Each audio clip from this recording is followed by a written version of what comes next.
Graça e paz, nós vamos trazer a mensagem do Salmo 145 para exemplificar, através deste salmo, toda a mensagem do escolhido de Deus e do reino de Deus. O escolhido de Deus, então, torna-se filho de Deus, alcança essa posição, esse status. Nós vamos verificar que o Salmo 145, vai nos trazer essa descrição de alguém que vai alcançando essa condição. Lembrando, então, através das palavras do salmista, toda a inspiração das Escrituras que estão aqui reveladas neste cântico, neste salmo, mostrando, então, esse processo de escolha que parte de Deus. Deus escolhe, Deus já nos criou escolhendo a humanidade para ter essa comunhão, essa intimidade e essa perspectiva, esse potencial, essa possibilidade de ser filho de Deus, andar com Deus pelo Éden, ouvir a Deus, conversar com Deus e Deus compartilhar a vida de Deus conosco. E nós vamos vivendo, vamos tendo autonomia também para compartilhar a nossa vida com Deus. Quando vem o pecado, então, passa a haver atitudes no pecado que desagradam a Deus. Então Deus não escolhe os que andam na mentira, no ódio, no pecado, no orgulho, na vaidade, em todo o mal, que servem ao mal, seguem ao mal e não amam o seu próximo, não amam a Deus. Então Deus não escolhe. Como Caim, são rejeitados, são os ímpios, os iníquos, os que praticam iniquidade são rejeitados por Deus. Mas neste novo contexto agora de conhecimento do bem e do mal, você pode amar, você pode obedecer a Deus, você pode desejar com todo o seu coração, com toda a sua alma, com toda a sua força, amar a Deus, amar ao seu irmão, ter cuidado, ter amor. Deus é amor, então aquele que ama é nascido de Deus, é filho de Deus, então ser escolhido por Deus num contexto de atividades, de atitudes, de ações, de pensamentos, de prática. Então de uma vida que agrada a Deus, como Abel. A vida de Abel agradou a Deus. Abel teve uma atitude, tinha um pensamento sobre o irmão, tinha um amor que agrada a Deus. Então nós vamos ver isso neste salmo. Vamos ver a nossa parte. Essa parte é importantíssima, é essencial nesse processo de ser escolhido de Deus. Suas intenções, suas inclinações, suas atitudes são essenciais. Você não pode abrir mão disso. Uma mensagem sobre graça, em que deixe toda a ação exclusivamente para Deus e você fique completamente passivo, sem obras, sem justiça, sem verdade, sem amor, sem prática, é falsa. Não existe. Não agrada a Deus, não vem de Deus. É como nós temos aqui chamado a atenção, alertado. O diabo mente desde o princípio. E essa mentira do diabo, desde o primeiro casal, desde o princípio, lá no Éden, desde o início da criação, tenta levar o homem e a mulher a não obedecer à palavra de Deus, a dizer que Deus está mentindo. Então o diabo é mentiroso porque ele torce a palavra de Deus e diz ao homem e à mulher, mentindo para o homem e a mulher, de que Deus não está falando o que devia, falando a verdade. E o diabo consegue enganar a mulher, consegue enganar o homem, consegue levar ao pecado. E ele vem conseguindo. Depois em Israel, os judeus, Jesus diz, são filhos do diabo, vosso pai o diabo, ele mente desde o princípio, e vocês dão ouvido ao diabo. E essa palavra do diabo vem na reforma protestante, vem no catolicismo, em muitas e muitas práticas, nós vemos ali o mal, vemos o diabo mentindo e enganando. Outras sociedades, outras gerações são enganadas pelo diabo. E alguns que oram, buscam o Espírito Santo, são batizados com o Espírito Santo, têm vitória sobre o diabo. Pisam na cabeça do diabo pela verdade. pela justiça, pelo amor, pela prática. Mas os que são enganados pelo diabo são muitos, são muitas gerações, são muitos líderes religiosos, justamente tentando separar a palavra de Deus da justiça, do amor ao próximo, tentando dizer que não deve ajudar o necessitado, o irmão, não deve dar esmola, não deve fazer o bem, quando está claro na palavra de Deus que deve, desde o princípio, amar.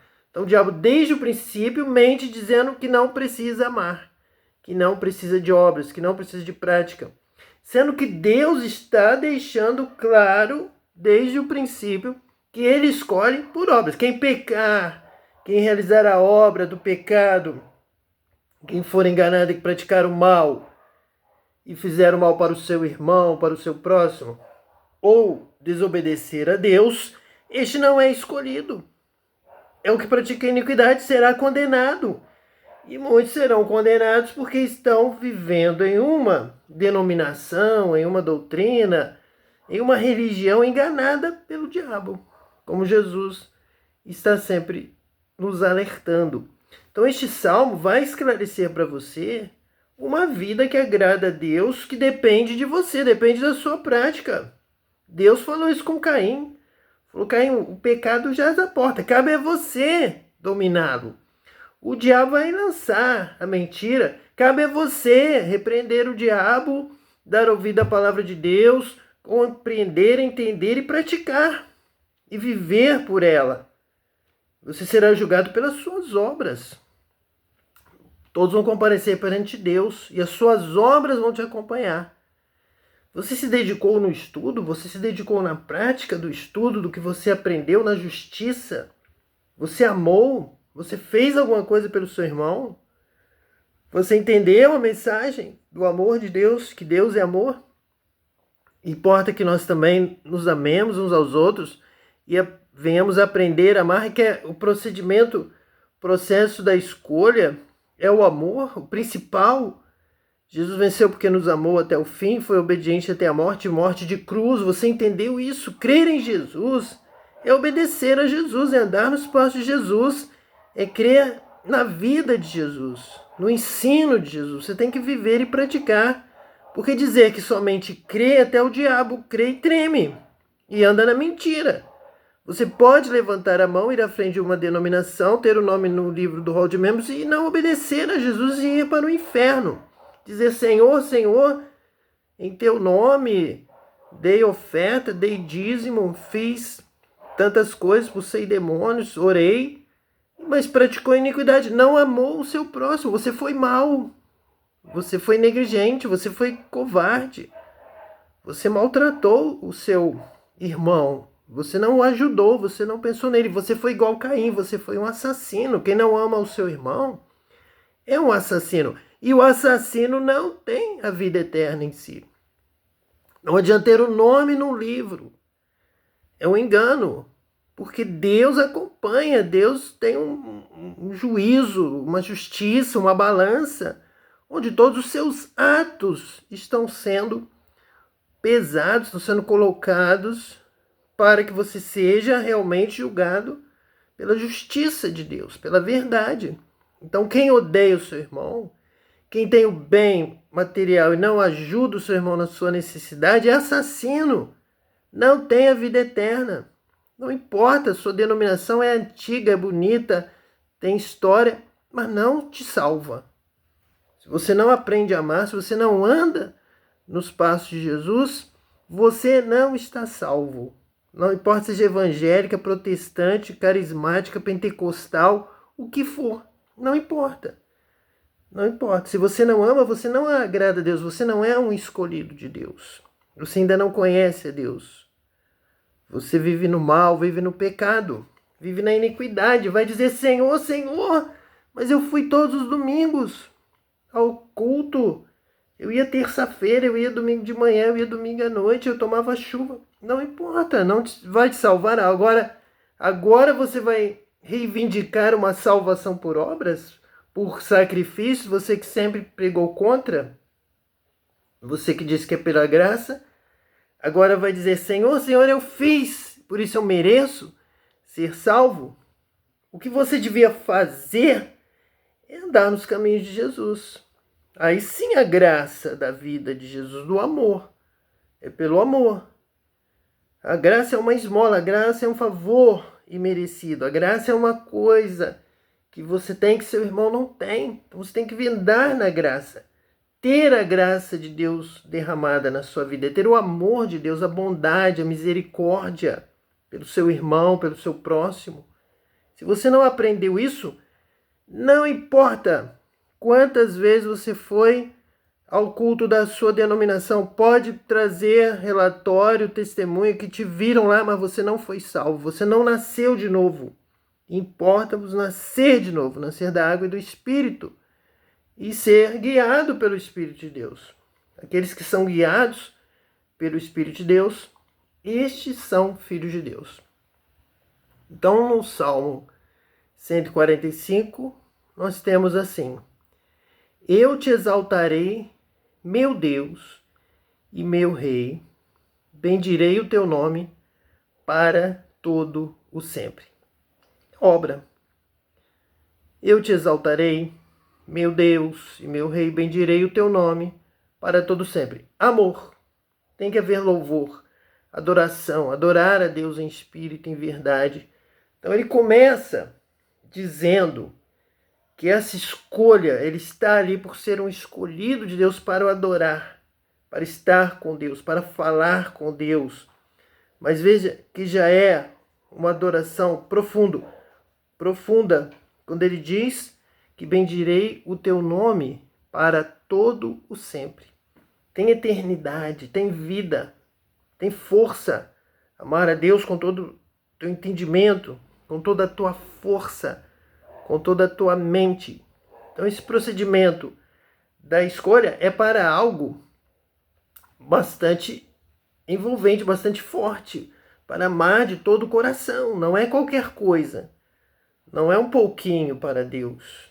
Não é se lembrar um pouquinho de Deus. Não é dizer que tem um pouquinho de amor por Deus, mas tem mais cuidado com as coisas deste mundo. É para amar a Deus de todo o coração. Então o procedimento aqui da entrada na presença de Deus, da escolha, de ser um escolhido para viver com Deus, para Deus habitar em você, está aqui já no versículo 1. A força da adoração, eu te exaltarei, meu Deus e meu Rei, bendirei o teu nome para todo o sempre. Não é de qualquer maneira, e não é temporário, e não é quando está tudo bem, não é só para agora, é para todo sempre, em todos os momentos.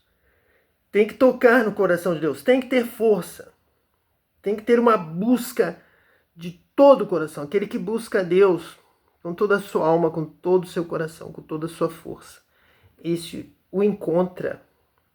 E sempre vou lembrar da minha escolha, da vinda de Deus, como Deus veio habitar em mim, como Deus me escolheu, Ele me deu essa palavra. Então, realmente, de verdade, somente por eu ter essa experiência real, profunda, da vinda de Deus, da vinda do Espírito de Deus para habitar comigo, para andar comigo, é que eu posso entender e pregar essa mensagem. Essa mensagem tem que fazer realmente vida, ser real, para que possamos entender o significado dessa palavra, de termos já experimentado. E o versículo 2 que diz assim: todos os dias te bendirei e louvarei o teu nome para todo sempre.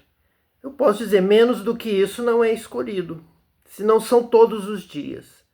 E se não é para todo sempre, louvor, adoração, espírito, verdade, força, todos os dias te bendirei, não seria um escolhido, seria qualquer um. O que o próprio salmista vai dizer, vai mencionar. Então ele se coloca como escolhido por essa força do domínio de Deus, do amor de Deus, da força, do poder de Deus na sua vida, que já o leva a fazer essa declaração. Com fé, com autoridade, com certeza, todos os dias te bendirei. Isso é uma grande realidade. Somente quem tem essa experiência da habitação do Espírito de Deus em você, como eu posso aqui estar testemunhando, que tenho, que recebi, que conheço, sei o que isso significa. Todos os dias te bendirei.